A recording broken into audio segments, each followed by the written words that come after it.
Eu estava morrendo. Não era metáfora, não era exagero. Era literal. Meus pulmões encharcados, meu coração falhando, meu corpo desistindo aos poucos. Os médicos tinham me dado 3 meses, talvez 4 se eu tivesse sorte. Mas sorte era algo que eu tinha perdido há muito tempo, junto com minha saúde, meu emprego e qualquer esperança de ver meu filho crescer. Ali, sentado naquela cadeira de plástico do corredor do hospital, eu segurava a última coisa que me restava, uma medalha pequena, dourada, com a imagem de Nossa Senhora Aparecida. Minha avó tinha me dado quando eu era criança, dizendo que aquilo me protegeria sempre. Eu nunca acreditei muito nessas coisas. Fé para mim era coisa de gente desesperada, e eu sempre fui um homem de ciência, de lógica, de razão. Mas quando você está a 3 meses da morte, a lógica vira pó. O frio daquela noite de julho entrava pelas janelas quebradas do Hospital São Vicente, aqui em São Paulo. Eu tremia, não só de frio, mas de medo. Um medo que doía no peito, que apertava a garganta, que fazia cada segundo parecer uma eternidade. Meu filho, Gabriel, tinha apenas 7 anos. Como eu ia deixá-lo? Como eu ia partir sem ver ele formar, casar, ter filhos? Segurei a medalha com força, sentindo o metal gelado contra minha pele, e comecei a chorar. Não aquele choro contido de homem adulto. Era um choro de criança, de desespero puro, de alguém que perdeu tudo e não tem mais nada a perder. Foi quando senti uma mão quente no meu ombro. Virei e vi uma mulher, negra, cabelos brancos presos num coque, olhos profundos que pareciam ver através de mim. Ela usava um avental de auxiliar de limpeza, mas tinha uma presença que não combinava com aquele uniforme simples. Você está segurando ela errado, ela disse, apontando para a medalha. Olhei para ela sem entender. Como assim? A fé não está na medalha, meu filho. Está no que você faz com ela. Achei aquilo estranho, mas estava cansado demais para discutir. E o que eu deveria fazer? Ela sorriu. Um sorriso que aquecia, que acalmava, que fazia você se sentir seguro pela primeira vez em muito tempo. Você precisa entregá-la para alguém que precisa mais do que você. Ri. Um riso amargo, sem alegria. Tem alguém que precisa mais do que um homem morrendo? Tem sim, ela respondeu, apontando para o fim do corredor. Lá estava uma menina. Devia ter uns 9, 10 anos. Careca, pálida, com aquele olhar vidrado de quem está lutando contra algo muito maior que ela. Câncer, eu sabia. Dava para ver de longe. Ela estava sozinha, segurando um ursinho de pelúcia puído, olhando para o nada. Ela não tem ninguém, a mulher continuou. Os pais abandonaram quando descobriram. Ela vai morrer sozinha, sem ninguém para segurar sua mão. Meu coração apertou. Eu tinha Gabriel, tinha minha irmã, minha mãe, pessoas que me amavam. Aquela menina não tinha nada. Vá, a mulher disse, empurrando gentilmente meu ombro. Entregue a ela, e veja o que acontece. Eu não sei por que obedeci. Talvez porque não tinha mais nada a perder. Talvez porque, no fundo, eu quisesse acreditar que ainda existia algo bom no mundo, algo que fazia sentido. Levantei. Minhas pernas fracas quase não me sustentavam, e caminhei até a menina. Cada passo era uma luta. Meu corpo doía, meu peito ardia, minha visão embaçava, mas eu continuei. Quando cheguei perto dela, me ajoelhei. Ela me olhou com aqueles olhos enormes, assustados. Oi, eu disse, minha voz saindo fraca. Qual seu nome? Laura, ela sussurrou. Laura, eu sou Rodrigo. Eu tenho uma coisa aqui que eu acho que você vai gostar. Abri minha mão, mostrando a medalha dourada. A luz do corredor bateu nela, fazendo-a brilhar de um jeito que eu nunca tinha visto antes. Os olhos dela se arregalaram. É bonita. É sim. E é sua agora. Ela hesitou. Mas, por quê? Porque tem gente que precisa mais de fé do que eu. E você é uma dessas pessoas. Coloquei a medalha na mãozinha dela. No momento em que o metal tocou sua pele, algo aconteceu. Algo que eu não consigo explicar até hoje. Um calor passou pelo meu corpo. Não era febre, não era imaginação. Era como se alguém tivesse acendido uma fogueira dentro do meu peito. Minha respiração, que estava curta e difícil, de repente ficou fácil. O peso que eu carregava nos pulmões desapareceu. Meu coração, que batia fraco e irregular, começou a bater forte, constante, vivo. Eu caí para trás, assustado. Laura também sentiu. Ela olhou para a medalha, depois para mim, com os olhos arregalados. Você sentiu também? Ela perguntou, a voz trêmula. Eu não conseguia falar. Só balancei a cabeça, ofegante. O que tinha acabado de acontecer? Aquilo era real, ou minha mente estava pregando peças em mim? A mulher que tinha me dado o conselho tinha desaparecido. Procurei pelo corredor inteiro, mas ela não estava em lugar nenhum. Era como se nunca tivesse existido. Laura segurou a medalha contra o peito, fechando os olhos. Ela começou a chorar. Não era choro de dor, era de alívio. De algo que ela não conseguia explicar, mas que sentia no fundo da alma. Fiquei ali, ajoelhado ao lado dela, tentando entender o que tinha acontecido. Será que eu tinha imaginado? Será que era só o desespero me fazendo ver coisas? Mas então senti algo diferente no meu corpo. A dor constante no peito que me acompanhava há meses tinha sumido completamente. Eu respirei fundo, enchendo os pulmões de ar, e não senti aquela ardência, aquele peso que me sufocava todos os dias. Senhor, uma voz atrás de mim. Era uma enfermeira, jovem, de olhos preocupados. O senhor está bem? Eu acho que sim, respondi, ainda confuso. Você está pálido. Vou chamar um médico. Ela saiu correndo antes que eu pudesse protestar. Laura ainda estava segurando a medalha, mas agora ela me olhava diferente, como se tivesse visto algo em mim que nem eu mesmo via. Você vai ficar boa, eu disse para ela, sem saber de onde vinha aquela certeza. Eu sei que vai. Ela assentiu, os olhos brilhando. Você também. Minutos depois, eu estava numa sala de exames com 3 médicos me olhando como se eu fosse um fantasma. Eles tinham acabado de fazer uma tomografia de emergência, uma ressonância, exames de sangue, e o resultado era impossível. Senhor Rodrigo, o doutor Carvalho disse, tirando os óculos e esfregando os olhos como se não acreditasse no que estava vendo. Eu não sei como explicar isso, mas o edema pulmonar desapareceu completamente. Seus pulmões estão limpos, seu coração está batendo normal. Todos os indicadores que estavam críticos agora estão perfeitos. Eu não sabia se ria ou se chorava. Como isso é possível? Não é,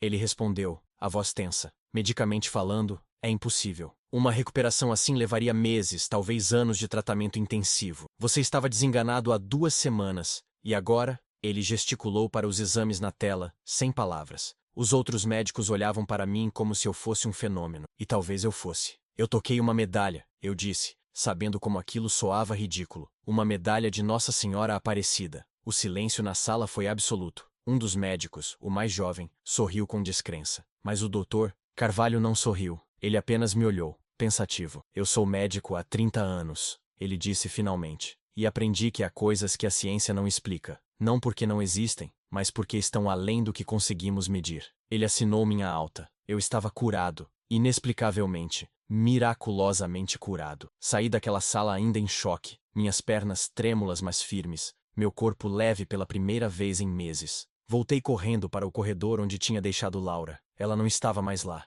O ursinho de pelúcia estava caído no chão, mas ela tinha sumido. Corri até o posto de enfermagem. A menina que estava ali, a Laura, onde ela está? A enfermeira me olhou confusa. Que menina? A menina careca, com câncer que estava sentada no corredor. Ela verificou o computador, franzindo a testa. Senhor, não temos nenhuma paciente com esse nome internada. E não há nenhuma criança nessa ala do hospital. Meu sangue gelou. Isso é impossível. Eu falei com ela há menos de 1 hora. Mas quanto mais eu insistia, mais claro ficava. Ninguém sabia de quem eu estava falando. Laura não existia nos registros. Não havia prontuário, não havia histórico, nada. Era como se ela nunca tivesse existido. Peguei o ursinho do chão, a única prova de que eu não estava louco, e foi quando senti algo dentro dele. Abri a costura e lá estava, minha medalha, a mesma que eu tinha dado para Laura. Mas agora ela estava diferente, mais brilhante, mais quente, como se tivesse vida própria. Segurei a medalha nas mãos trêmulas, sentindo o calor que emanava dela. Como ela tinha voltado? Laura era real? Ou tudo aquilo tinha sido algum tipo de alucinação causada pela medicação pesada que eu tomava? Não,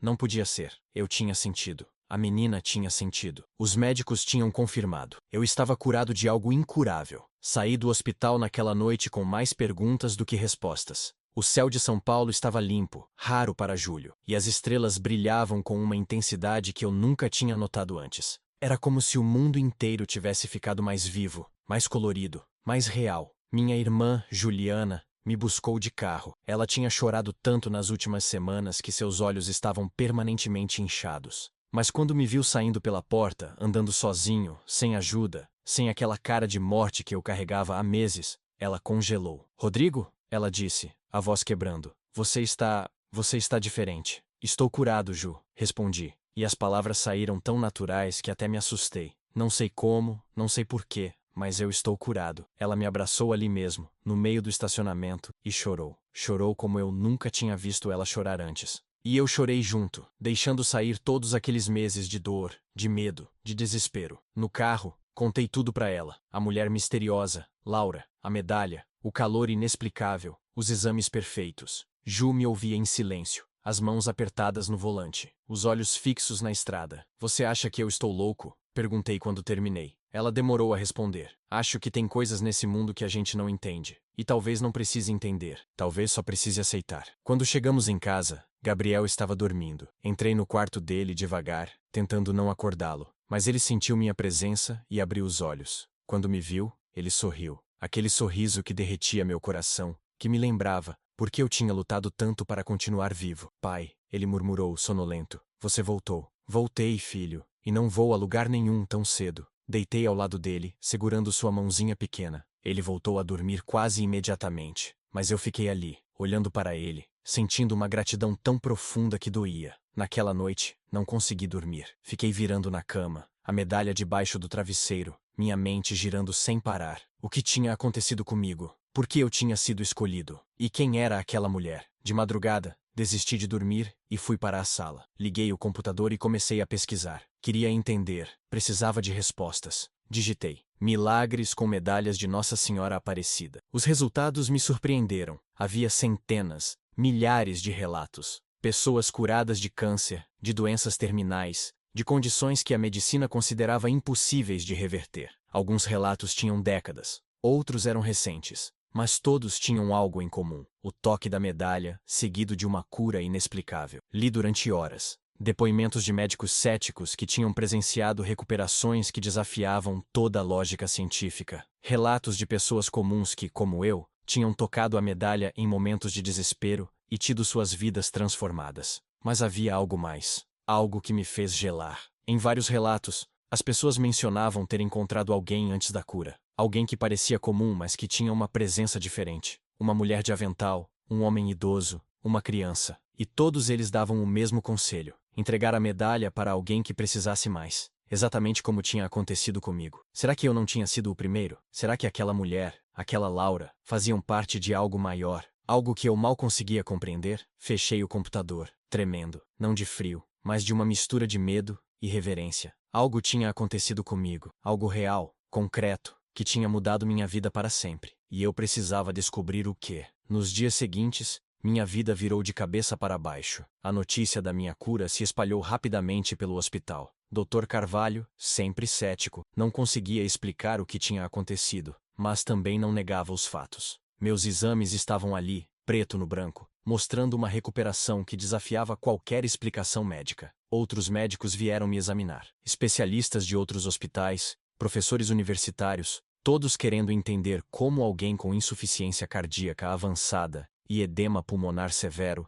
podia estar completamente curado em questão de horas. É um caso para os livros de medicina, um deles disse, balançando a cabeça em descrença. Mas eu não sei como escrevê-lo sem parecer que estou inventando. Eu sabia como eles se sentiam. Eu mesmo ainda estava tentando processar tudo, mas a vida tinha que continuar. Voltei para casa definitivamente. Comecei a fazer caminhadas matinais, algo que eu não conseguia fazer há mais de um ano. Meus pulmões respondiam perfeitamente. Meu coração batia forte e constante. Era como se eu tivesse voltado no tempo, para antes da doença, antes do desespero. Gabriel não saía do meu lado. Ele me acompanhava nas caminhadas, me ajudava a preparar o café da manhã, dormia na minha cama todas as noites. Era como se ele tivesse medo de que, se me perdesse de vista, eu desapareceria de novo. Pai, ele me perguntou uma tarde, enquanto brincávamos no parque perto de casa. Como você ficou bom tão rápido? Olhei para ele, aqueles olhos curiosos esperando uma resposta que eu não tinha certeza de como dar. Como você explica um milagre para uma criança de 7 anos?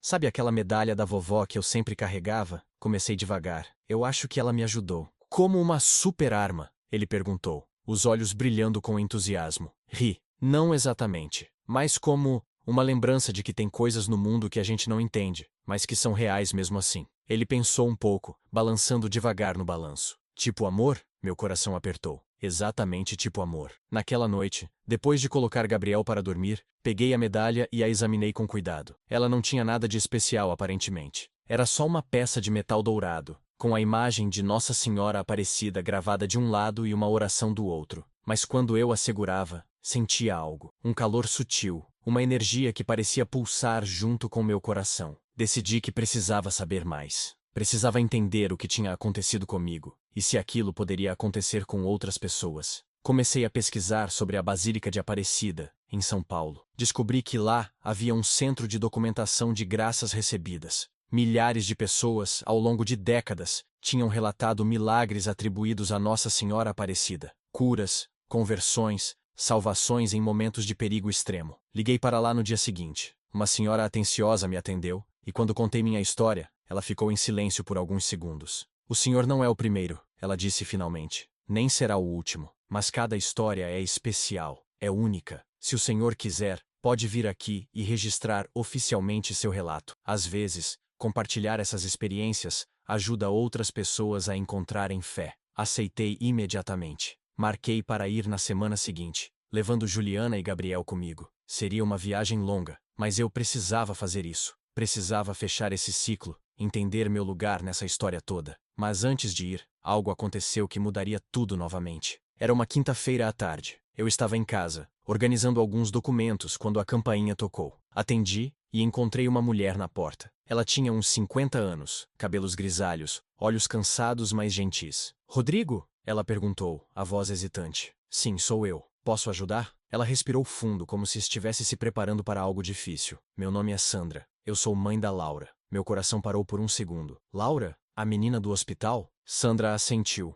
os olhos enchendo de lágrimas. Posso entrar? Eu preciso conversar com você. Deixei-a entrar, ainda em choque. Então Laura era real? Mas como? O hospital não tinha registros dela. Ninguém sabia quem ela era. Sentamos na sala e Sandra começou a falar, suas mãos trêmulas segurando uma xícara de café que eu tinha oferecido. Laura foi diagnosticada com leucemia há 2 anos. Ela começou, a voz quebrando. Fizemos tudo o que podíamos, todos os tratamentos possíveis, mas nada funcionava. Os médicos nos disseram que era questão de tempo. Eu ouvia em silêncio, meu coração apertado. Naquela noite no hospital, Sandra continuou. Ela estava sozinha porque eu tinha saído para buscar comida. Quando voltei, ela estava diferente, radiante. Disse que um homem tinha dado uma medalha para ela, e que tudo ia ficar bem. Lágrimas escorriam pelo rosto dela agora. No dia seguinte, os médicos fizeram novos exames. Rodrigo, o câncer tinha desaparecido, completamente, sem explicação médica, sem lógica, sem nada. Minha filha estava curada. Senti um arrepio percorrer minha espinha. Mas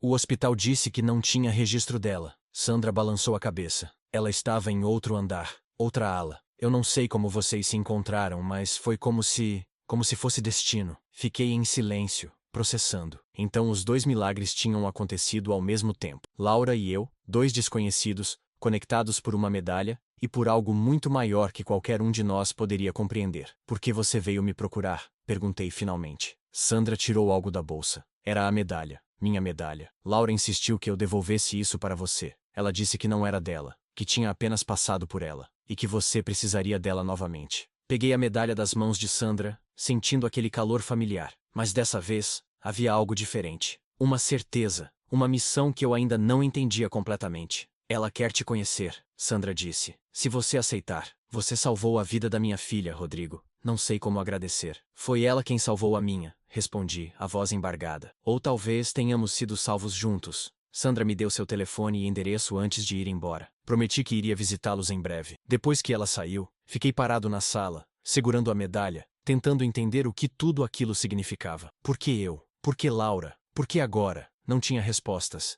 Mas tinha uma sensação crescente de que minha história não tinha acabado, que aquela cura não era o fim, mas apenas o começo de algo muito maior. Naquela noite, sonhei com a mulher do hospital. Ela estava em pé ao meu lado, sorrindo. Você entendeu agora? Ela perguntou. A fé não está na medalha, está no que você faz com ela. Acordei com o coração disparado, e foi quando percebi o que eu precisava fazer. Nos dias seguintes comecei a agir. Criei um perfil nas redes sociais e compartilhei minha história. Contei sobre a doença terminal, sobre o desespero, sobre o encontro com Laura, sobre a cura inexplicável. Não esperava grande repercussão. Achava que talvez alguns amigos compartilhariam, alguns conhecidos comentariam, e ficaria por isso mesmo. Estava errado. Em uma semana, meu relato tinha sido compartilhado mais de 100.000 vezes. Pessoas de todo o Brasil, de todo o mundo, entravam em contato comigo. Algumas compartilhando suas próprias histórias de milagres, outras pedindo conselhos, outras apenas querendo saber se era real, se realmente tinha acontecido. Os jornalistas começaram a me procurar. Programas de TV, rádios, sites de notícias, todos queriam saber mais sobre o homem que foi curado por uma medalha. Aceitei algumas entrevistas, escolhendo cuidadosamente onde compartilharia minha história. Não queria sensacionalismo, não queria que aquilo virasse circo. Queria apenas que as pessoas soubessem que existe esperança.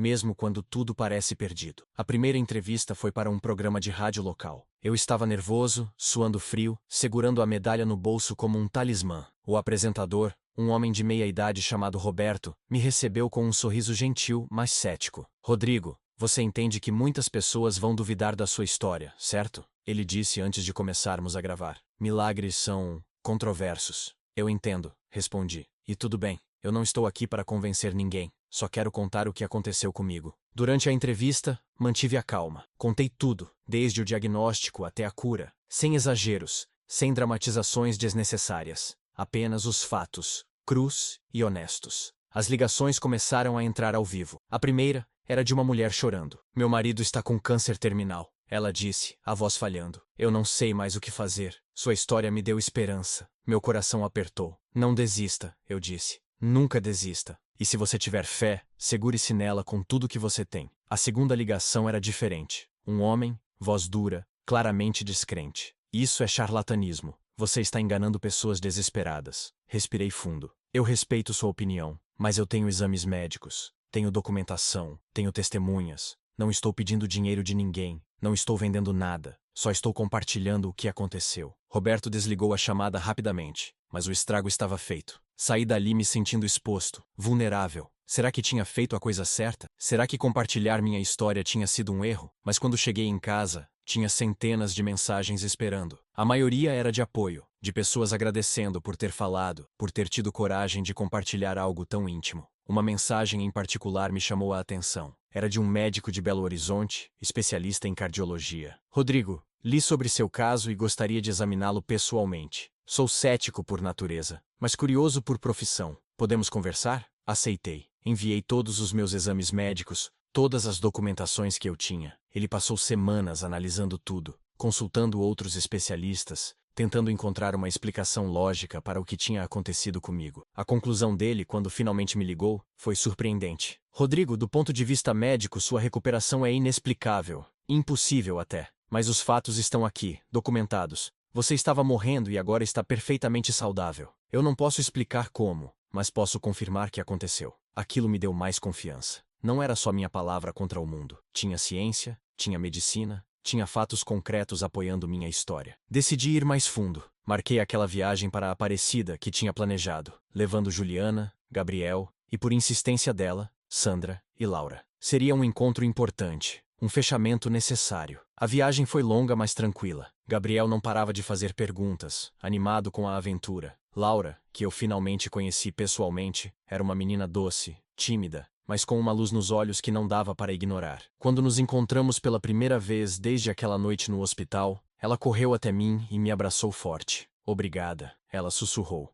Obrigada por me dar esperança quando eu não tinha mais nenhuma. Segurei-a nos braços, chorando. Obrigada a você, Laura. Você me deu muito mais do que esperança. Você me deu vida. A Basílica de Aparecida era majestosa, imensa, imponente, mas ao mesmo tempo acolhedora. Quando entramos, senti algo diferente. Uma paz que eu nunca tinha sentido antes. Uma sensação de pertencimento, de estar finalmente no lugar certo. Registramos nossos relatos oficialmente. Uma equipe especializada nos entrevistou separadamente, documentou tudo, incluiu nossos casos no arquivo de graças recebidas que existia há décadas. Vocês são especiais, a coordenadora nos disse, não só pela cura, mas porque aconteceu com 2 de vocês ao mesmo tempo, conectados por aquela medalha. Isso é raro, muito raro. Naquela noite, ficamos num hotel próximo. Não consegui dormir. Saí para caminhar e acabei voltando para a basílica. Estava aberta, iluminada, silenciosa. Entrei e me ajoelhei num dos bancos. Segurei a medalha e, pela primeira vez desde que tudo tinha começado, rezei de verdade.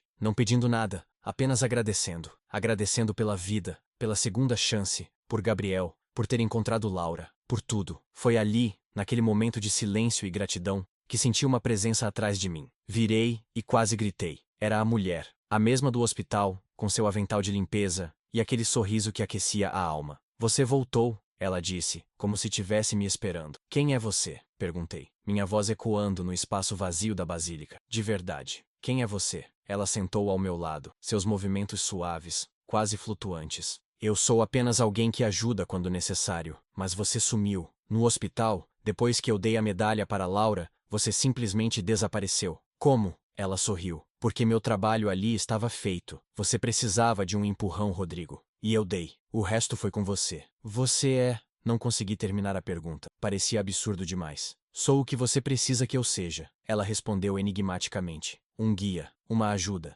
uma lembrança de que você nunca está sozinho, mesmo nos momentos mais escuros. Lágrimas correram pelo meu rosto. Por que eu? Por que fui escolhido? Você não foi escolhido, ela disse gentilmente. Você escolheu. Quando decidiu dar aquela medalha para Laura, mesmo estando à beira da morte, você escolheu o amor ao invés do medo, e essa escolha mudou tudo. Olhei para a medalha na minha mão. E agora? O que eu faço agora? Agora você vive, ela disse, se levantando. Você vive plena e completamente. E quando encontrar alguém que precisa de esperança, você compartilha sua história. Não para convencer, não para converter, mas para lembrar as pessoas que milagres existem, que amor existe, que sempre há esperança, mesmo quando tudo parece perdido. Espere, eu disse, me levantando também. Eu nem sei seu nome. Ela já estava se afastando, sua figura começando a se dissolver nas sombras da basílica. Nomes não importam, Rodrigo. O que importa é o que você faz com o que recebeu. E então, ela sumiu, literalmente. Um segundo estava ali,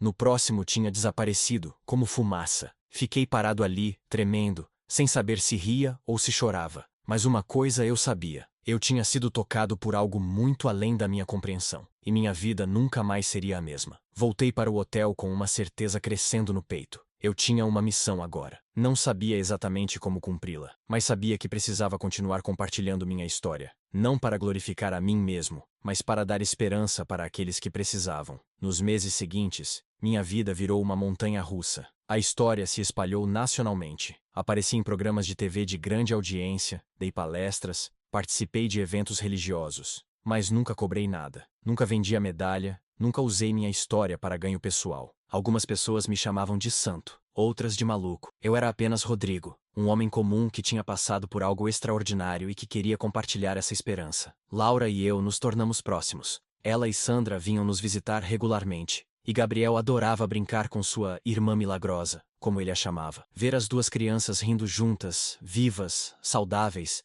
era um lembrete constante do que tinha acontecido, de como tudo era real. Mas nem tudo foram flores. Houve momentos difíceis. Pessoas que me acusavam de mentir, de ser charlatão, de estar enganando pessoas vulneráveis. Recebi ameaças, mensagens de ódio, até tentativas de me processar por promover crendices religiosas. Cada ataque doía, mas eu me mantinha firme. Tinha minha verdade, tinha meus exames médicos, tinha Laura, tinha todas as provas de que precisava, não para convencer outros, mas para manter minha própria sanidade. Um dia, recebi uma ligação inesperada. Era de uma emissora de TV americana, querendo fazer um documentário sobre minha história. Hesitei. Aquilo era muito maior do que eu imaginava. Mas Juliana me convenceu. Quantas pessoas você pode ajudar com isso? Ela disse. Quantas vidas você pode tocar? Não faça isso por você. Faça por todos aqueles que estão desesperados, que precisam de esperança. Aceitei. A produção do documentário levou 6 meses. Uma equipe inteira veio ao Brasil, entrevistou médicos, examinou todos os meus registros médicos,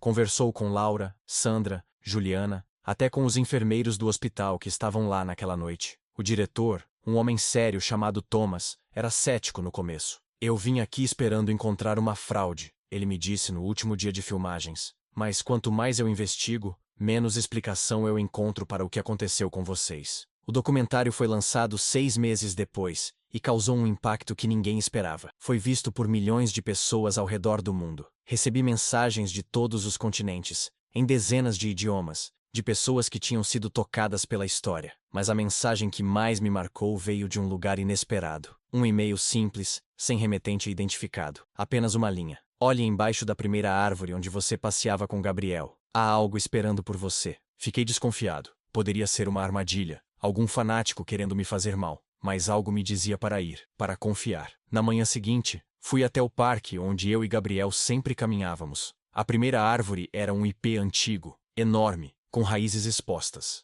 Embaixo dela, meio escondida entre as raízes, havia uma caixinha de madeira. Abri com mãos trêmulas. Dentro estava outra medalha, idêntica à minha, mas com uma diferença. Por trás, gravado à mão, estava escrito, para o próximo. Meu coração disparou. Entendi imediatamente. A jornada não era só minha, era uma corrente, uma conexão entre pessoas que precisavam de esperança, de fé, de um milagre. Guardei a medalha junto com a minha. Agora tinha 2. e sabia que, em algum momento, teria que passá-las adiante, assim como tinham sido passadas para mim. Mas não era hora ainda. Eu tinha mais a fazer, mais a aprender. Gabriel começou a me acompanhar em algumas palestras. Com 8 anos, ele tinha uma sabedoria que surpreendia. Pai, ele me disse um dia, você acha que eu também vou ter que ajudar alguém um dia? Olhei para meu filho, tão pequeno, mas tão forte. Eu acho que todos nós temos que ajudar alguém, filho. Alguns de formas grandes, outros de formas pequenas. Mas todos temos esse papel. Ele pensou um pouco. Então, todo mundo pode fazer milagres? Sorri.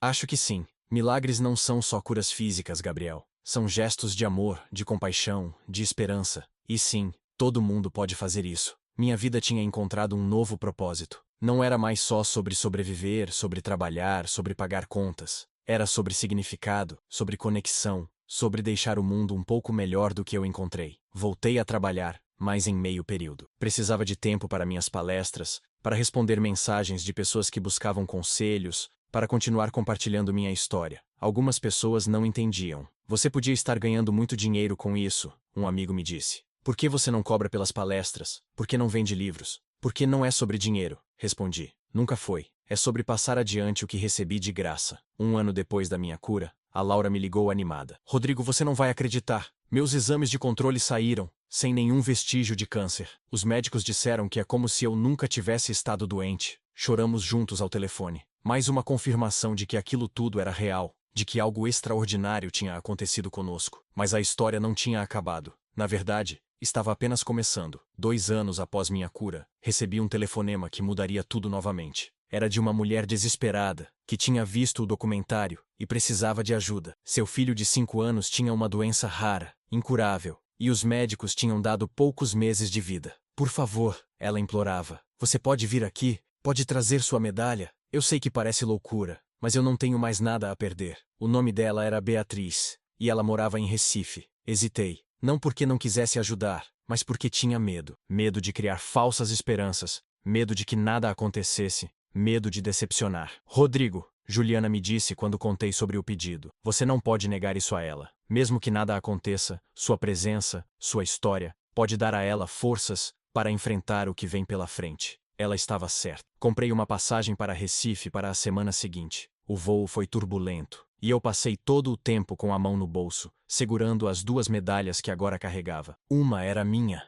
a que tinha começado tudo. A outra era a que eu tinha encontrado no parque, ainda esperando seu próximo destino. Beatriz me buscou no aeroporto. Era uma mulher jovem, não devia ter mais que 30 anos, mas seus olhos carregavam uma tristeza profunda que me fez lembrar de como eu estava antes da minha cura. Obrigada por vir, ela disse, sua voz tremendo. Eu sei que você não me conhece, que não me deve nada, mas... Não precisa agradecer, interrompi gentilmente. Estou aqui porque sei exatamente como você se sente. No caminho para o hospital, Beatriz me contou sobre Miguel, seu filho. Ele tinha nascido aparentemente saudável, mas aos 2 anos, começou a apresentar sintomas estranhos. Levou mais de 1 ano até descobrirem a doença. Uma condição genética rara, que atacava o sistema nervoso progressivamente. Os médicos tentaram tudo, ela disse, lágrimas escorrendo pelo rosto enquanto dirigia. Todos os tratamentos experimentais, todas as medicações possíveis, mas nada funciona. Ele está morrendo, e eu não posso fazer nada para salvá-lo. O hospital pediátrico onde Miguel estava internado era bem equipado, mas tinha aquele cheiro característico de desinfetante misturado com tristeza que todo o hospital tem. Beatriz me levou até o quarto dele. Miguel era pequeno para seus 5 anos, magro demais, com tubos conectados ao seu corpo frágil. Mas quando me viu entrar, ele sorriu. Um sorriso fraco, mas genuíno. Oi, ele disse com voz rouca. Você é o homem da medalha? Meu coração se partiu. Sou sim, Miguel. Seu nome é bonito. É o nome do meu avô, ele respondeu. Ele morreu quando eu era bebê. Mamãe diz que eu vou conhecer ele em breve. Sentei na beira da cama dele, lutando para segurar as lágrimas. Beatriz estava no canto do quarto, mordendo os lábios, esperando. Miguel, eu disse suavemente. Eu trouxe algo para você. Puxei a medalha do bolso. Não a minha original, mas aquela que tinha encontrado no parque. A que dizia, para o próximo. Seus olhinhos se arregalaram. É bonita? É sim. E agora é sua. Coloquei a medalha na mãozinha dele. Tão pequena, tão frágil. Por um momento nada aconteceu. Miguel olhou para a medalha, depois para mim, confuso. Beatriz soltou um soluço contido, e eu senti meu coração afundar. E se dessa vez não funcionasse? E se eu tivesse criado falsas esperanças? Mas então Miguel fechou os olhos, segurando a medalha contra o peito. E algo mudou na sala. A temperatura pareceu subir, o ar ficou mais leve. Uma sensação de paz absoluta tomou conta do ambiente. Os monitores começaram a apitar de forma diferente. Beatriz correu para perto da cama, olhando para os números na tela. Rodrigo, ela sussurrou incrédula. Os sinais vitais dele estão melhorando. Em poucos minutos, enfermeiras e médicos encheram o quarto, alarmados pelos alertas dos monitores. Mas não eram alertas de emergência. Eram de melhora súbita e inexplicável. Miguel abriu os olhos, e pela primeira vez, desde que eu o conhecera, eles estavam brilhantes, vivos, alertas. Mamãe, ele disse, sua voz mais forte. Eu não estou mais com dor. O que aconteceu nas horas seguintes foi um caos controlado. Exames foram feitos, especialistas foram chamados, testes foram repetidos várias vezes. E em cada um deles, os resultados eram impossíveis de ignorar. Miguel estava melhorando, rapidamente. Fiquei em Recife por 3 dias, acompanhando a recuperação de Miguel. Cada dia ele ficava mais forte, mais alerta, mais vivo. Os médicos não conseguiam explicar. A doença, que era progressiva e irreversível, estava regredindo. Algo que a ciência médica dizia ser impossível estava acontecendo diante dos olhos de todos. No terceiro dia, o chefe da equipe médica me chamou para uma conversa particular. Dr. Antônio era um homem sério, de cabelos grisalhos e olhos cansados de quem tinha visto muito sofrimento. Senhor Rodrigo, ele começou, escolhendo as palavras cuidadosamente. Eu sou um homem de ciência. Acredito em evidências, em dados, em lógica. Mas o que aconteceu com Miguel desafia tudo o que aprendi em 40 anos de medicina. Fiquei em silêncio, esperando. Eu não posso explicar o que aconteceu, ele continuou. Mas também não posso negar. Os exames estão aqui. A doença está regredindo. Miguel está se recuperando de algo que não deveria ser reversível.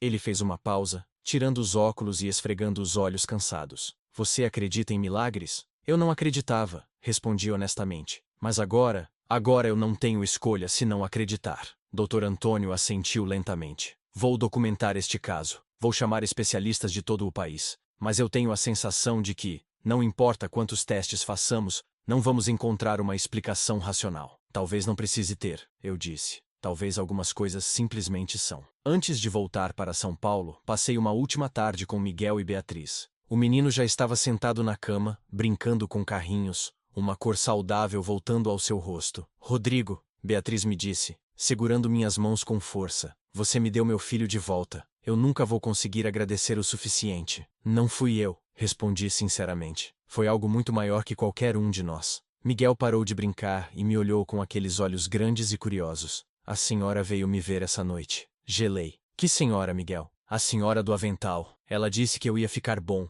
que tinha muita coisa para eu fazer ainda. Ele falou isso tão naturalmente, como se fosse a coisa mais normal do mundo. Beatriz e eu trocamos olhares. Ela não tinha visto ninguém. As enfermeiras não tinham reportado visitantes. Mas eu sabia exatamente quem Miguel tinha visto. A mesma mulher que tinha aparecido para mim no hospital. A mesma que tinha desaparecido na basílica. Ela te deu alguma mensagem? E perguntei, meu coração acelerado. Miguel pensou um pouco. Ela disse para eu lembrar você que tem mais pessoas esperando. Que a corrente não pode parar. A corrente. As medalhas. A jornada que não era só minha, mas de todos que seriam tocados por ela. Voltei para São Paulo com mais perguntas do que respostas. Mas também com uma certeza renovada. Eu tinha uma missão. Não sabia quantas pessoas mais seriam parte dessa história, quantos milagres ainda aconteceriam, mas sabia que eu precisava continuar. Gabriel me recebeu com um abraço apertado. Pai, você salvou outro menino? Não fui eu, filho. Mas sim, ele vai ficar bem. Você é um herói, pai. Sorri, bagunçando seu cabelo. Não sou herói, Gabriel. Só sou alguém que teve sorte e está tentando compartilhar essa sorte. Mas por dentro, eu sabia que era mais do que sorte. Era propósito. Era uma missão que tinha sido dada a mim, e que eu carregaria pelo resto da minha vida. Nas semanas seguintes, a notícia sobre Miguel se espalhou. Mais uma vez, jornalistas vieram me procurar, mais entrevistas foram agendadas. Mas dessa vez, eu estava mais preparado, mais confiante na história que tinha para contar. A história de Miguel foi documentada oficialmente, assim como a minha e a de Laura. 3 casos, 3 pessoas diferentes, todas conectadas por medalhas de Nossa Senhora Aparecida, e por curas que a medicina não conseguia explicar. Pesquisadores começaram a me procurar. Universidades queriam estudar o fenômeno, cientistas queriam fazer testes, psicólogos queriam entender o componente mental disso tudo. Aceitei participar de alguns estudos, sempre com a condição de que minha história fosse tratada com respeito, não como curiosidade científica ou truque de mágica. Queriam fazer ressonâncias magnéticas, analisar minhas ondas cerebrais e estudar meu DNA, tudo em busca de uma explicação racional para o irracional. Os resultados foram inconclusivos. Não havia nada de especial no meu cérebro, no meu corpo, no meu DNA. Eu era um humano comum que tinha passado por algo extraordinário. Ponto final. É frustrante, admitiu um dos pesquisadores, Dr. Paulo, depois de meses de testes. Queremos tanto encontrar uma explicação que faça sentido dentro do nosso entendimento de ciência. Mas talvez algumas coisas simplesmente estejam além da nossa capacidade atual de compreensão. Ou talvez, sugeri, algumas coisas não precisem de explicação. Talvez seja suficiente que elas simplesmente sejam. Ele sorriu. Você soa como um filósofo. Eu era um trabalhador comum há 2 anos, respondi, preocupado com contas, com prazos, com coisas mundanas. Essa experiência me mudou de formas que eu nunca imaginei possíveis. A vida seguia. Gabriel crescia rápido, já tinha 9 anos, e começava a fazer perguntas mais profundas sobre fé, sobre propósito, sobre o que aconteceu comigo. Eu respondia com honestidade, nunca mentindo ou embelezando os fatos, mas também deixando espaço para o mistério, para o desconhecido. Juliana tinha encontrado um novo propósito também. Ela começou a trabalhar voluntariamente em hospitais, conversando com pacientes terminais, oferecendo conforto e esperança. Sua história me inspirou. Ela me disse: se você pode tocar tantas vidas, eu também quero fazer minha parte. Laura crescia forte e saudável. Aos 11 anos, ela tinha se tornado uma menina brilhante, cheia de vida, apaixonada por ciência e medicina. Eu quero ser médica, ela me contou numa de nossas visitas. Quero ajudar pessoas como você, e aquela senhora misteriosa me ajudaram. Sandra, sua mãe, tinha voltado a estudar, terminando a faculdade que tinha abandonado quando Laura ficou doente. Sinto que ganhei uma segunda chance, ela me disse. Não só com a saúde da Laura, mas com minha própria vida. Não vou desperdiçar isso. Miguel também se recuperava completamente. Suas últimas consultas mostravam que a doença tinha entrado em remissão completa, algo que os médicos continuavam dizendo ser impossível, mas que estava acontecendo mesmo assim. Recebi mais pedidos de pessoas desesperadas. Nem todos os casos tinham o mesmo resultado. Algumas pessoas que eu visitei, que eu dei medalhas, não se curaram, e isso me destroçava por dentro. Por que alguns sim e outros não? Perguntei numa noite para Juliana, após voltar de visitar uma senhora que tinha falecido dias depois da minha visita. Eu não sei, ela respondeu honestamente. Talvez não seja sobre cura física, talvez seja sobre cura espiritual, sobre paz, sobre encontrar significado mesmo diante da morte. Suas palavras me fizeram refletir. Talvez ela estivesse certa. Talvez os milagres não fossem só sobre reversão de doenças, mas sobre transformação de vidas, sobre encontrar esperança onde ela parecia não existir. Comecei a mudar minha abordagem. Ao invés de visitar pessoas esperando repetir o milagre físico, comecei a focar em oferecer presença, em ouvir histórias, em compartilhar esperança, e percebi que isso também era milagroso, à sua maneira. Uma tarde, recebi uma ligação que me surpreendeu. Era de um padre de uma pequena cidade do interior de Minas Gerais. Rodrigo, meu nome é Padre Antônio. Eu gostaria de te conhecer pessoalmente, se possível. Tenho algo importante para discutir com você. Fui visitá-lo na semana seguinte. A cidade era pequena, tranquila, cercada por montanhas verdes. A igreja era simples mas bonita, com vitrais coloridos que jogavam arco-íris no chão de madeira. Padre Antônio era um homem idoso, de cabelos completamente brancos e olhos gentis. Nos sentamos na sacristia e ele serviu café enquanto me estudava em silêncio. Rodrigo, ele começou finalmente. Você sabe que sua história se espalhou muito além do que você imagina. Pessoas de todo o Brasil, de outros países até, falam sobre você. Alguns te chamam de santo, outros de curandeiro, outros ainda de charlatão. Assenti. Eu sei, aprendi a não ligar muito para rótulos. Sábio, ele disse com um sorriso. Mas eu não te chamei aqui para discutir rótulos. Te chamei porque acredito que você precisa entender algo importante sobre o que aconteceu com você. Inclinei-me para a frente, interessado. Milagres, ele continuou, não acontecem aleatoriamente. Eles têm propósito, e o propósito nem sempre é óbvio para quem os recebe. Você foi curado, sim, mas essa cura não foi um fim em si mesma. Foi o começo de algo maior. Eu já entendi isso, respondi. Por isso continuo compartilhando minha história. Mas você entendeu realmente? Ele perguntou, seus olhos penetrantes me estudando. Você entendeu que sua missão não é ser um mensageiro de milagres, mas sim um instrumento de fé?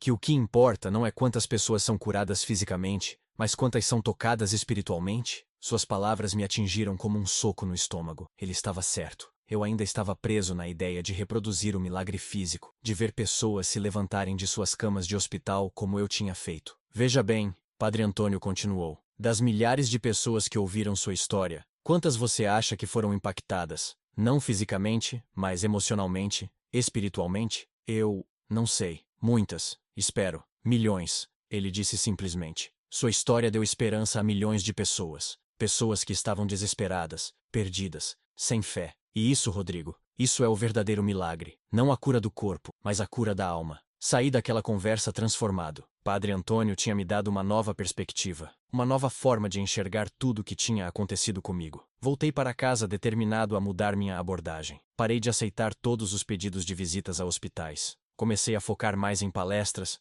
em compartilhar minha história de forma que pudesse alcançar mais pessoas de uma vez. Escrevi um livro, não um livro sensacionalista sobre milagres e curas, mas um relato honesto e cru da minha jornada. Falei sobre o medo, sobre o desespero, sobre a dúvida. Falei sobre como a fé não é a ausência de dúvida, mas a escolha de acreditar mesmo quando tudo parece impossível. O livro foi publicado e se tornou um sucesso inesperado. Não porque prometia curas milagrosas, mas porque oferecia algo que as pessoas desesperadamente precisavam: esperança genuína. Recebi cartas de leitores do mundo todo. Pessoas que tinham perdido entes queridos, que lutavam contra doenças, que enfrentavam situações impossíveis. E todas agradeciam não pela promessa de um milagre, mas pela lembrança de que não estavam sozinhas. Uma carta em particular me marcou. Era de uma mulher que tinha perdido seu filho num acidente de carro. Ela escreveu: seu livro não trouxe meu filho de volta, mas me deu forças para continuar vivendo. E isso, para mim, é um milagre. Chorei lendo aquela carta, porque finalmente entendi o que Padre Antônio tinha tentado me dizer. O milagre não era sobre curar doenças, era sobre curar almas. Era sobre dar às pessoas razões para continuar, para acreditar, para ter esperança. Gabriel entrou no meu escritório naquele momento e me viu chorando. Pai, você está bem? Puxei-o para um abraço. Estou ótimo, filho. Só entendi algo importante. O quê? Que às vezes os maiores milagres são os que não vemos. São os que acontecem silenciosamente, no coração das pessoas. Ele pensou um pouco, então sorriu. Como quando você me abraça e eu me sinto seguro. Ri através das lágrimas. Exatamente como isso. A vida continuava, mas agora com uma clareza que eu não tinha antes. Eu não era um curandeiro, não era um santo, não era nada especial. Era apenas alguém que tinha passado por algo extraordinário e estava fazendo o melhor possível para honrar essa experiência. 3 anos após minha cura, recebi um convite inesperado. A Basílica de Aparecida queria fazer um evento especial, reunindo pessoas que tinham passado por experiências milagrosas documentadas. Laura, Miguel e eu fomos convidados para compartilhar nossas histórias diante de milhares de pessoas. A ideia me aterrorizava. Falar para câmeras de TV era uma coisa, mas estar diante de uma multidão de fiéis, pessoas que esperavam algo de mim, era completamente diferente. Você não precisa ir se não quiser, Juliana me disse, percebendo minha hesitação. Não, eu preciso, respondi. Isso faz parte da jornada. Eu só tenho medo de decepcionar. Você não vai decepcionar ninguém só por ser você mesmo, ela disse gentilmente. O dia do evento chegou. A basílica estava lotada, milhares de pessoas enchendo cada canto disponível. Laura estava lá com Sandra, ambas nervosas mas animadas. Miguel veio com Beatriz, o menino agora com 8 anos, e completamente saudável, sem nenhum vestígio da doença que quase o matou. Quando chegou minha vez de falar, subi ao palco com as pernas tremendo. Olhei para a multidão. Todos aqueles rostos esperançosos me olhando, esperando palavras de sabedoria, de inspiração. Respirei fundo e comecei. Eu não sou especial, disse, minha voz ecoando pelos alto-falantes. Não sou santo, não sou curandeiro, não sou nada além de um homem comum que passou por algo extraordinário. Contei minha história, não a versão editada que aparecia na TV, mas a versão crua, honesta. Falei sobre o medo paralisante que senti quando recebi o diagnóstico, sobre as noites que passei chorando, aterrorizado com a ideia de deixar meu filho sozinho, sobre o desespero que me levou àquele corredor de hospital gelado. Falei sobre o encontro com a mulher misteriosa, sobre Laura, sobre o calor impossível que passou pelo meu corpo quando toquei a medalha. Falei sobre a confusão, sobre a dúvida, sobre como eu ainda não entendia completamente o que tinha acontecido comigo. Muitos de vocês estão aqui esperando um milagre, continuei. Esperando que eu tenha alguma fórmula mágica, algum segredo que possa curar suas doenças, ou resolver seus problemas. Mas eu não tenho isso. Tudo que tenho é minha história, e a certeza de que, mesmo nos momentos mais escuros, não estamos sozinhos. A multidão estava em silêncio absoluto, cada palavra sendo absorvida como água no deserto. O que aconteceu comigo não foi só uma cura física, disse. Foi uma cura da alma, e essa, eu aprendi, é a cura mais importante. porque mesmo se nossos corpos falharem, mesmo se a morte vier, se nossas almas estão em paz,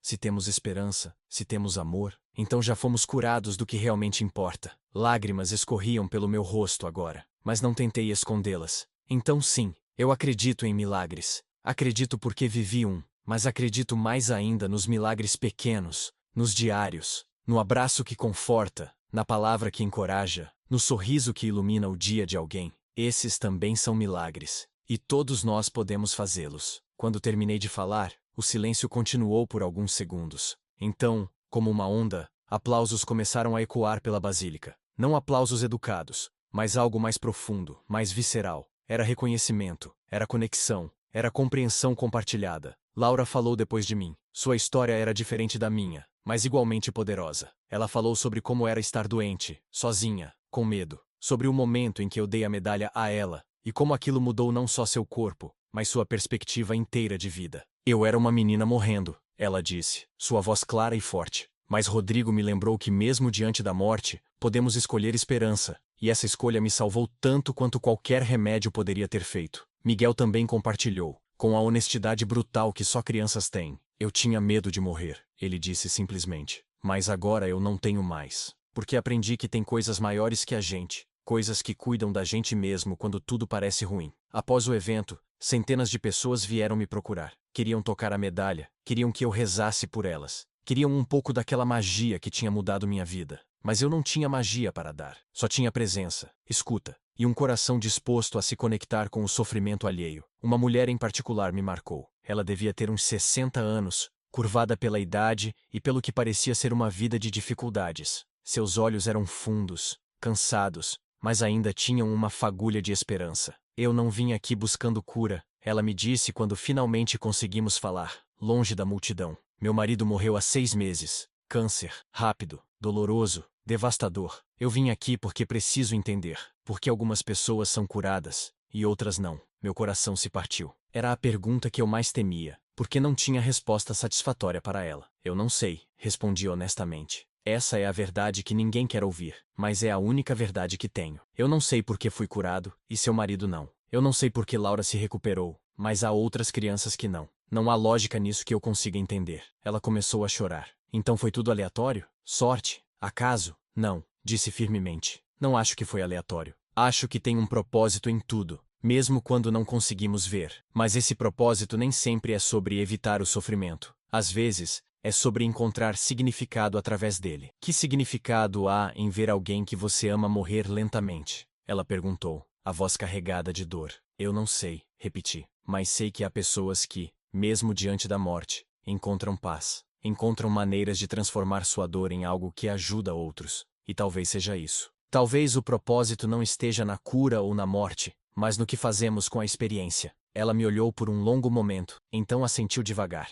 Meu marido, nos últimos dias dele, ele estava em paz. Disse que tinha tido uma vida boa, que tinha me amado, que estava pronto para ir. E eu fiquei furiosa com ele por aceitar tão facilmente, por não lutar mais. Mas agora? Perguntei gentilmente. Agora eu entendo que talvez ele tenha sido mais corajoso do que eu. Ele enfrentou o inevitável com dignidade, enquanto eu lutava contra algo que não podia ser mudado. Conversamos por mais 1 hora. Não ofereci promessas vazias de que tudo ficaria bem, ou que ela se sentiria melhor com o tempo. Só ofereci presença, compreensão, e a lembrança de que ela não estava sozinha em sua dor. Quando ela foi embora, me senti exausto, mas também realizado. Não tinha curado sua dor, mas tinha ajudado a carregá-la, mesmo que só por um momento. À noite, de volta ao hotel, conversei com Juliana sobre o dia. Eu ainda me sinto inadequado, admiti. Todas essas pessoas me olham como se eu tivesse respostas, mas eu não tenho. Talvez não seja sobre ter respostas, ela sugeriu. Talvez seja só sobre estar disposto a fazer as perguntas com elas. Aquela noite, tive um sonho. Estava de volta àquele corredor do hospital, gelado e desesperado.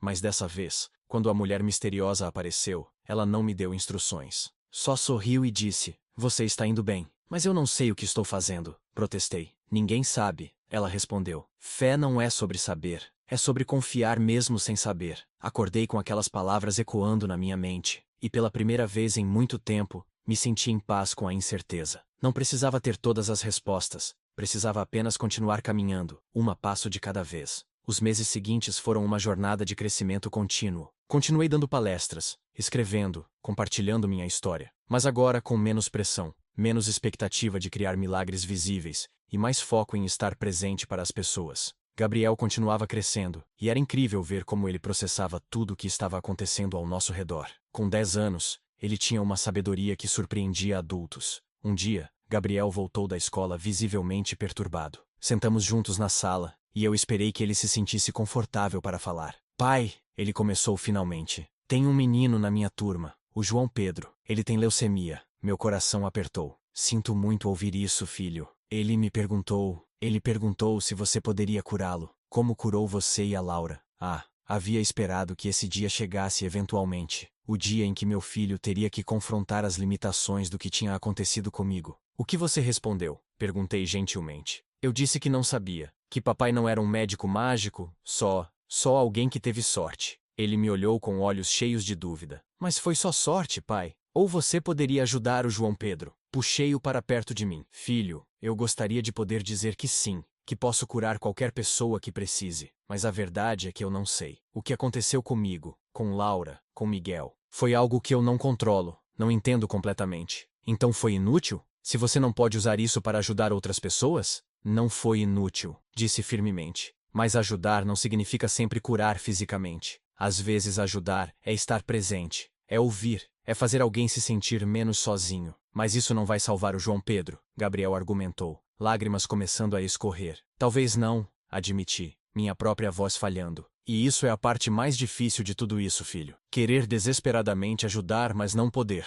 Mas sabe o que podemos fazer? O quê? Podemos visitar João Pedro, podemos passar tempo com ele, podemos fazer ele rir, sentir-se normal, sentir-se visto. Não é uma cura, mas é algo. E às vezes, esse algo é tudo que temos para oferecer. No dia seguinte, fomos visitar João Pedro no hospital. Era um menino magro, careca pela quimioterapia, mas com um sorriso que iluminava o quarto quando nos viu entrar. Você é o pai do Gabriel, ele exclamou. O homem do milagre. Sorri, sentando na beira da cama dele. Sou o pai do Gabriel, sim. Mas não sei sobre a parte do milagre. Você foi curado de uma doença que ninguém consegue curar. João Pedro disse com admiração. Isso é incrível. Passamos a tarde com ele. Não falamos sobre doenças ou curas. Falamos sobre jogos, sobre escola, sobre sonhos. Gabriel e João Pedro jogaram videogame enquanto eu conversava com sua mãe, uma mulher exausta que não dormia direito há meses. Obrigada por virem, ela me disse. Vocês não sabem quanto significa. Às vezes as pessoas têm tanto medo de doença que evitam completamente a gente, como se fosse contagioso. Eu sei exatamente como é, respondi. Passei por isso também. Antes de irmos embora, João Pedro me chamou. Rodrigo, eu posso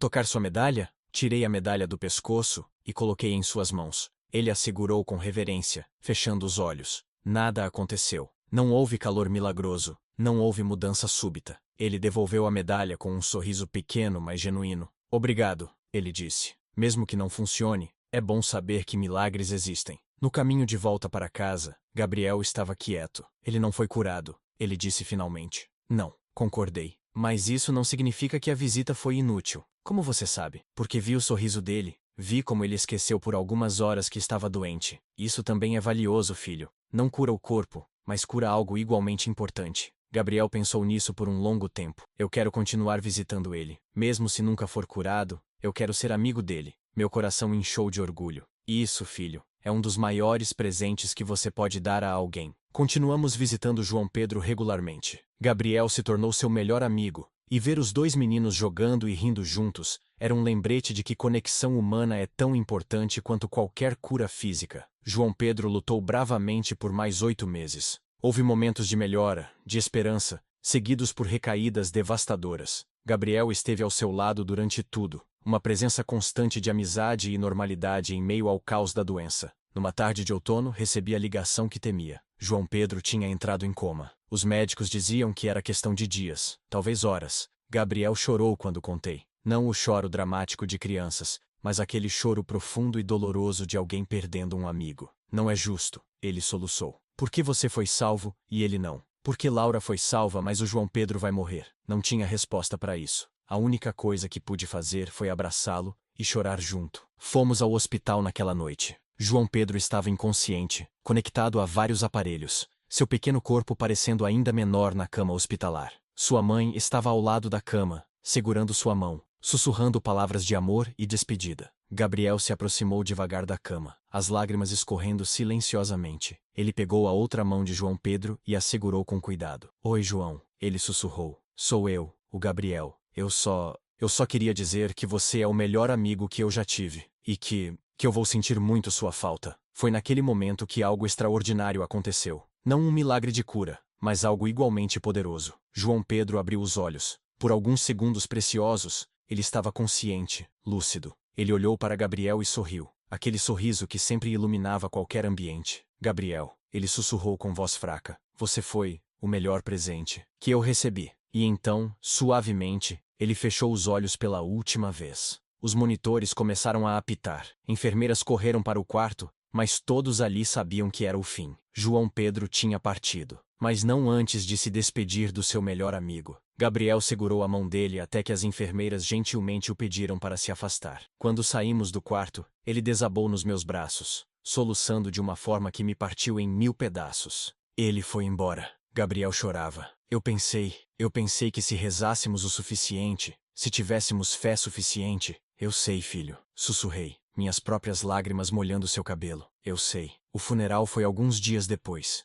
Uma igreja pequena, cheia de colegas de escola, professores, amigos da família. Gabriel insistiu em dizer algumas palavras. Com 10 anos, meu filho subiu ao púlpito e falou com uma maturidade que me surpreendeu. João Pedro era meu melhor amigo. Ele estava doente, mas nunca deixou isso definir quem ele era. Ele sempre sorria, sempre ria. Sempre me fazia sentir melhor mesmo quando ele era quem estava sofrendo. Gabriel fez uma pausa, limpando as lágrimas. Meu pai sempre diz que milagres não são só sobre cura. São sobre momentos especiais, sobre amor, sobre conexões. João Pedro foi um milagre na minha vida. E mesmo que ele não esteja mais aqui, esse milagre não acabou. Porque ele me ensinou a ser melhor, a ser mais corajoso, a aproveitar cada momento. Não havia um olho seco na igreja quando ele terminou. E eu percebi que meu filho tinha aprendido a lição que eu tinha levado anos para entender. Que milagres vêm em muitas formas, e nem sempre são os que esperamos. Depois do funeral, a mãe de João Pedro me procurou. Obrigada, ela disse, por trazer Gabriel para a vida do meu filho, por dar a ele amizade real nos seus últimos meses. Foi João Pedro quem deu algo ao Gabriel, respondi, e a nós. Ele nos ensinou sobre coragem, sobre viver plenamente apesar do sofrimento. Ela assentiu, lágrimas silenciosas escorrendo.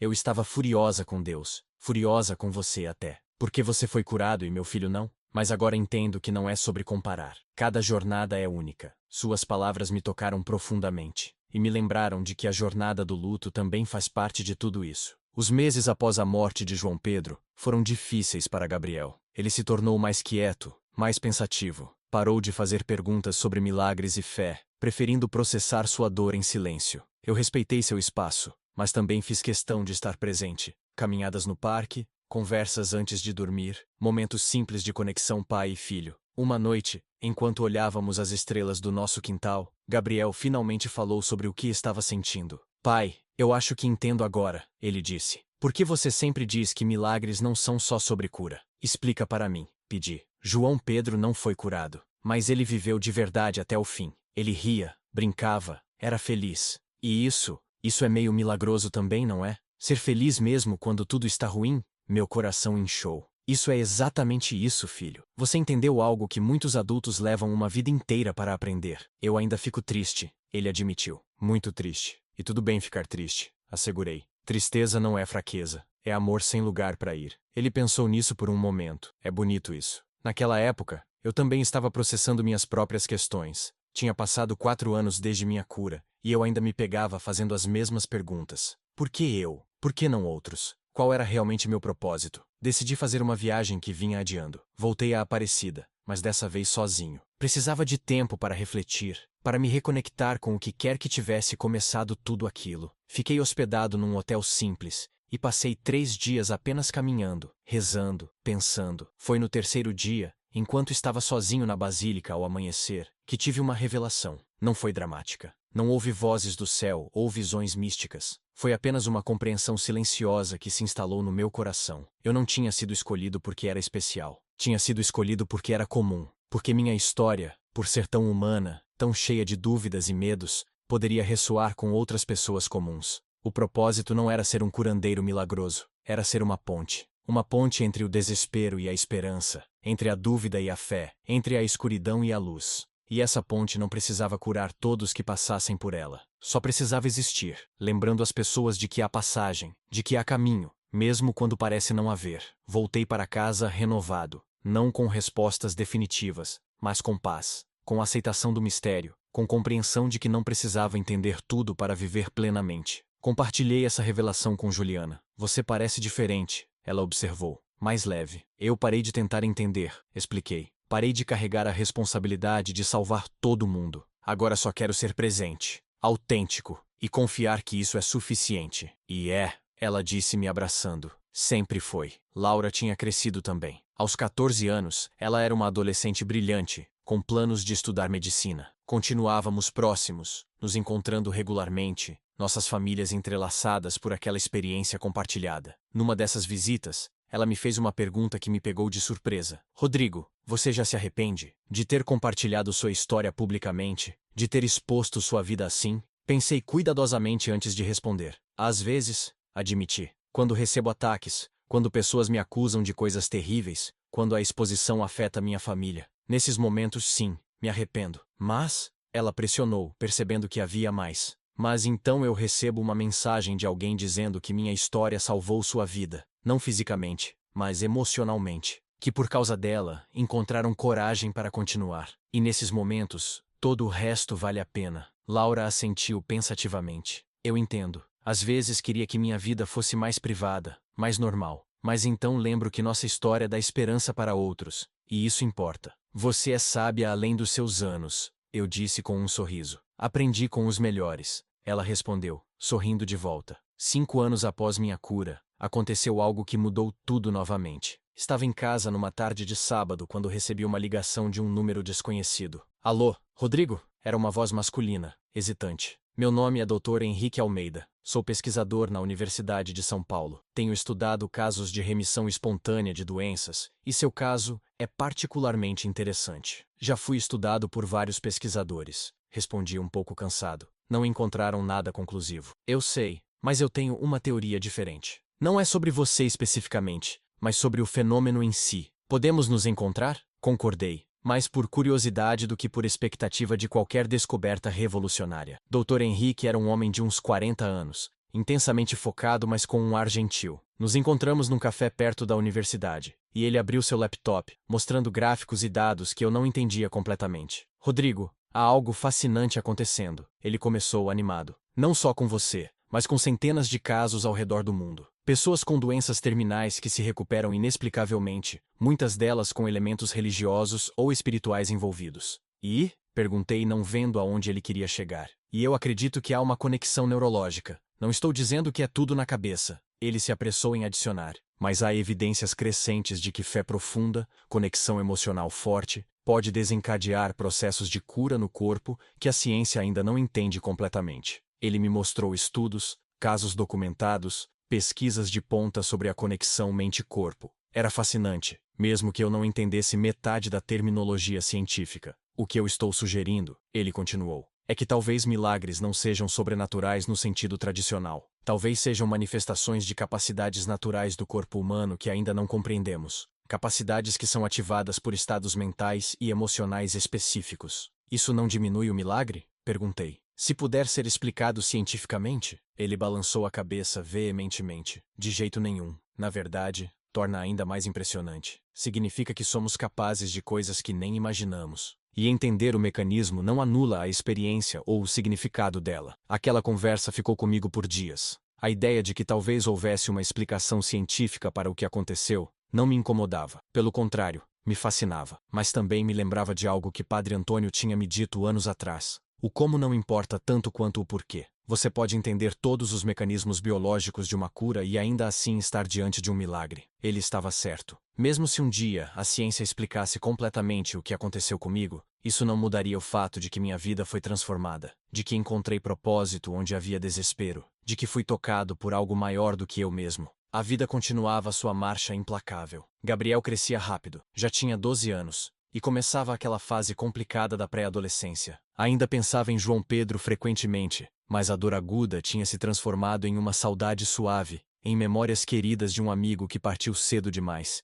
Juliana tinha se tornado voluntária em tempo integral num hospício. É onde me sinto mais útil, ela me disse, trazendo conforto para pessoas nos seus últimos dias. Eu continuava dando palestras, escrevendo, compartilhando minha história, mas agora com menos urgência, menos necessidade de provar algo, apenas como parte natural da minha vida. Miguel também crescia maravilhosamente. Aos 10 anos, era um menino vibrante, cheio de energia, sem nenhum vestígio da doença que quase o levou. Beatriz me ligava regularmente, apenas para agradecer, para compartilhar conquistas dele, para manter viva aquela conexão especial que tínhamos. E através de tudo isso, as medalhas continuavam comigo, a original e aquela que tinha encontrado no parque. Ainda não tinha passado a segunda adiante. Estava esperando o momento certo, a pessoa certa. Esse momento veio de forma inesperada. Estava dando uma palestra numa universidade quando uma jovem se aproximou depois. Ela devia ter uns 20 e poucos anos, magra demais, com olheiras profundas e uma tristeza palpável emanando dela. Rodrigo, ela disse, sua voz mal passando de um sussurro, eu preciso conversar com você. Saímos do auditório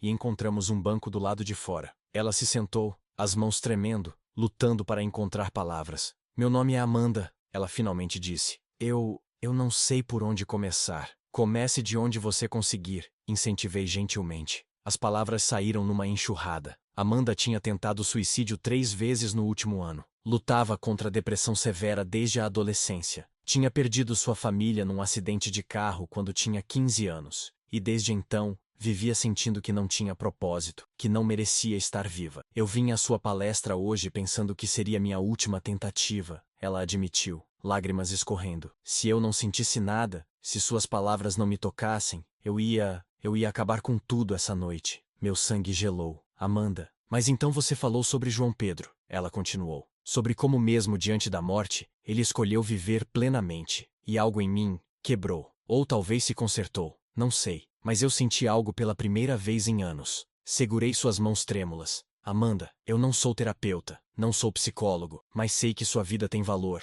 mesmo que você não consiga ver isso agora. Todo mundo diz isso, ela disse amargamente. Mas ninguém entende. Ninguém sente o vazio que eu sinto todos os dias. Você está certa, concordei. Eu não posso sentir exatamente o que você sente, mas sei o que é desespero. Sei o que é olhar para o futuro e não ver nada além de escuridão. Tirei a segunda medalha do bolso, aquela que tinha guardado por anos esperando o momento certo. Amanda, eu quero te dar algo. Ela olhou para a medalha, confusa. O que é isso? É uma lembrança, expliquei. Uma lembrança de que você não está sozinha, de que mesmo na escuridão mais profunda, há luz. Pode ser apenas uma fagulha minúscula, mas está lá. Coloquei a medalha em suas mãos. Dessa vez, não houve calor milagroso, não houve cura súbita de depressão, mas vi algo mudar em seus olhos. Não cura, mas esperança. Pequena, frágil, mas real. Eu não posso prometer que isso vai curar você, eu disse. Mas posso prometer que você não está sozinha, e que sua vida, mesmo quando não parece, tem valor imenso. Amanda chorou, segurando a medalha contra o peito. Obrigada, ela sussurrou. Dei meu número a ela. Fiz ela prometer que ligaria para uma linha de prevenção ao suicídio, que buscaria ajuda profissional. Não ia deixá-la ir embora sem uma rede de segurança. Nos meses seguintes, Amanda se tornou parte da nossa pequena família estendida de sobreviventes de milagres. Ela começou terapia, encontrou medicação que ajudava, lentamente construindo uma vida que valia a pena viver. Não foi instantâneo como sua cura física, ela me disse 6 meses depois, quando nos encontramos para café, mas foi igualmente milagroso, porque eu escolhi viver, e continuo escolhendo, todo dia. Aquilo me ensinou mais uma lição profunda, que milagres vêm em muitas formas, em muitos tempos diferentes. Alguns são instantâneos e dramáticos, outros são lentos, construídos dia após dia, escolha após escolha. Gabriel ficou fascinado com a história de Amanda. Então você passou a segunda medalha adiante, ele disse. Isso significa que a corrente continua? Sempre continua, respondi. Enquanto houver pessoas dispostas a passar amor, esperança e fé adiante, a corrente nunca para. E quando você vai receber outra medalha para passar? Ele perguntou com a lógica simples de uma criança. Sorri. Talvez eu não precise de outra medalha física, filho. Talvez a corrente continue de outras formas, através de histórias, de conexões, de momentos de gentileza. Hoje, 7 anos após aquela noite gelada no corredor do hospital, olho para minha vida e mal reconheço quem eu era. Aquele homem desesperado, morrendo, sem esperança. Ele parece uma pessoa completamente diferente. Gabriel tem 14 anos agora. Alto, inteligente, compassivo de formas que me surpreendem diariamente. Ele decidiu que quer ser médico, inspirado por tudo que vivemos. Mas não só um médico normal, ele me disse. Quero ser um médico que entende que curar não é só sobre o corpo. Laura está na faculdade de medicina, brilhando como sempre soube que ela faria. Ainda nos falamos regularmente. Ainda compartilhamos aquela conexão especial de duas pessoas que foram salvas simultaneamente por algo que não entendemos completamente. Miguel é uma força da natureza aos 12 anos, completamente saudável, sem nenhum vestígio da doença que quase o levou. Beatriz me manda fotos dele constantemente, jogando futebol,